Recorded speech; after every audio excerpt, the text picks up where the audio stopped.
Hello everyone, it's Will the Comic Geek, where I react to things, review things, and look at stuff based on comics. Today, we are going to do Top 10 Thor Facts by Watch Mojo. Well, I don't know that much about Thor. All I know about Asgard and all Norse mythology stuff.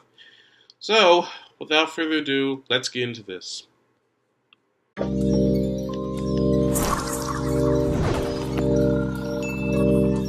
The Norse god of thunder may come from Asgard, but he's one of Earth's mightiest heroes. He is. Please! You have to help! Welcome to WatchMojo.com, and today we're counting down our picks for the top 10 Thor facts. So brave, so gullible. Number 10. He's been replaced by a woman. You dare threaten me, Thor, with so puny a weapon?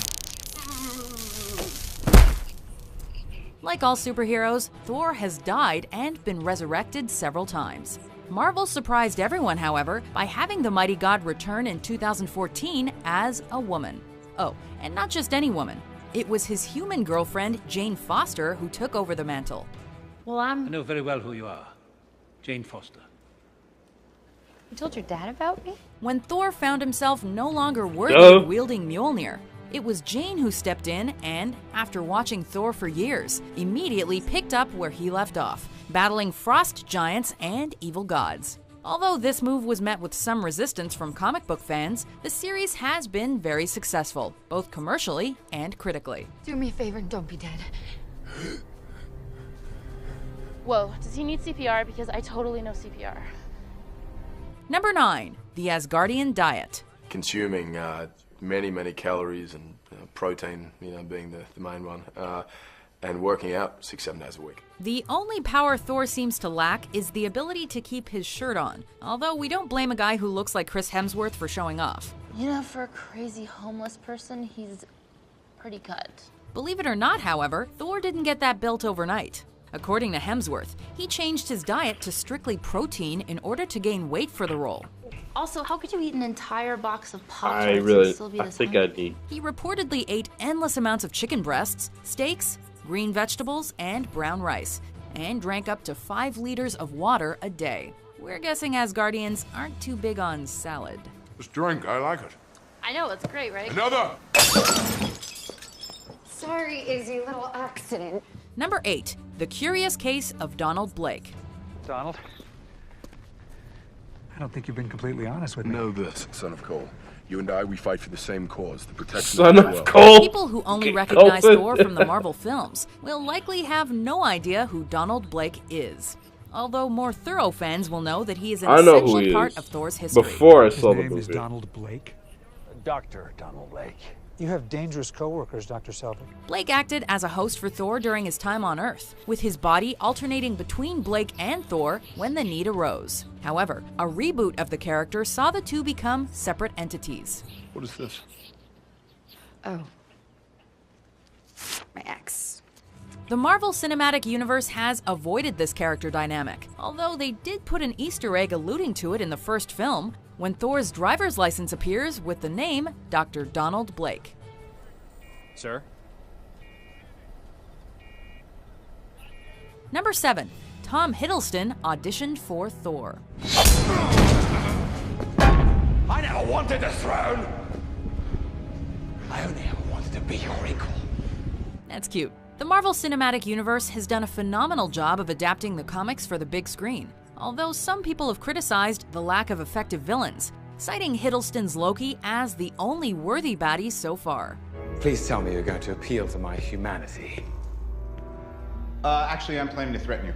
Loki is one of the more memorable characters from the films, thanks to Tom Hiddleston's phenomenal acting, but things may have been drastically different if Hiddleston had instead been cast as Thor, which is the role for which he initially applied. The Earth is under my protection, Loki. And you're doing a marvelous job with that. Luckily, Marvel decided he was a much better fit for the God of Mischief, a role he has knocked out of the park. This is the basest sentimentality. This is a child at prayer. Pathetic. Number 6. Thor first appeared in the same month as Spider-Man. Do you swear to He guard did? the 9 realms? I swear.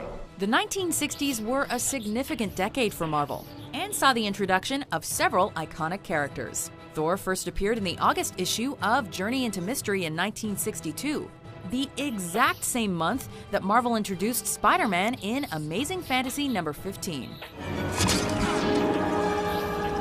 Both heroes would eventually get their own comic book series and become massive successes for Marvel. What's more, it's possible we may even get to see both characters together on the big screen in the upcoming Avengers Infinity War films. Fine. I'll do it myself. Number 5. Thor was the first superhero based on a god. It was Asgard and its warriors What about Hercules? that brought peace to the Both. universe. Seeing as how Stan Lee has stated that he considers comic book superheroes to be equivalent to ancient mythology, it makes sense that he looked at the ancient pantheons of gods for inspiration. I like this outfit of Thor. Strike deep! I really do. Do not stop until the throne of Asgard belongs to its rightful lord. Wishing to create a character that was stronger than the Hulk, Lee decided to make a god, and used the Old Norse legends because he believed the Greek and Roman gods were too well known. At base, we've got Xena, Jackie Chan, and Robin Hood. The result was a whole new Xena, series that Jackie gave Chan, Marvel Robin Hood. another powerful group of heroes and villains led by the God of Thunder. Move back, mortals. Thor the Thunderer will deal with these villains. Number 4. They built and destroyed a fake town for the 2011 film. Everybody out! Use the back door! Oh, hurry, you can eat later! What do you do when you just can't find the right town to fit your vision? If you're Kenneth Branagh, you build your own, and that's exactly what he did.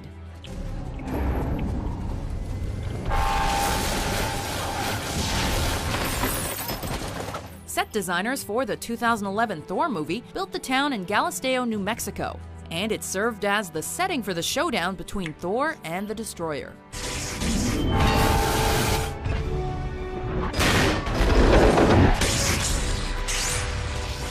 It was Thor, where's your helmet? However, as the ensuing battle between I want the pair Chris leaves Hemsworth the to town put in his ruins, helmet making on. it unlikely that Thor will be returning there anytime soon.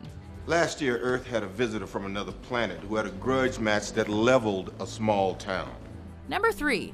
This was not the first version of Thor in Marvel. So is this how you normally look? More or less. It's a good look. Believe it or not, Thor actually appeared in a little-known Marvel series called Venus in the 1950s, although it wasn't the character we know and love today. This series focused on the character Venus, based on the Roman goddess of the same name. And Thor was just one of many different characters that were interpretations of mythological figures, including Zeus and Satan. The series was canceled after just 19 issues, however, and this interpretation Satan. of Thor died with it. How dare you attack the son of Odin! Need some help! Number 2. Thor's live-action debut was in The Incredible Hulk Returns TV movie. Easy, Banner. Don't be frightened. I'm here as ally, not enemy. Thor first appeared on screen in the 1960s in the animated program The Marvel Superheroes, but he wouldn't make his live-action debut until 1988. Thank you, Odin. He didn't receive his own movie, however, but rather starred alongside Lou Ferrigno's Hulk in the television film The Incredible Hulk Returns. Played by Eric Kramer, this version of Thor is actually a servant of Donald Blake, and his powers are much more limited than they are in the comics. Instead, the film decided to emphasize Thor's Viking characteristics.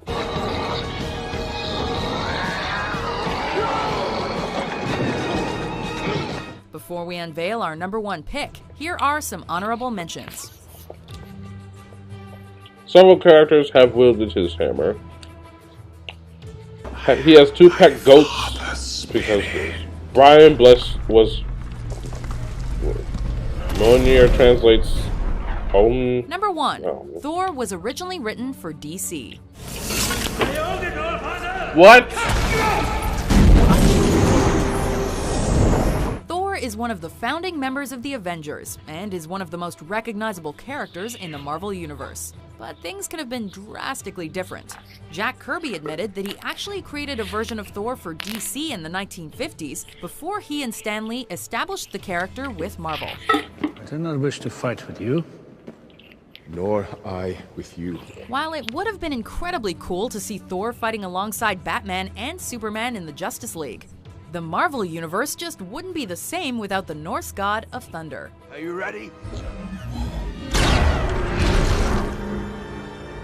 Do you agree with our list?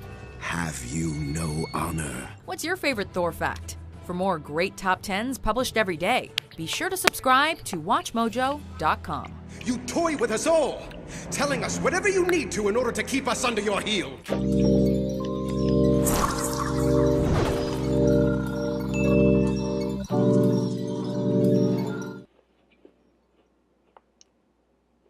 Okay.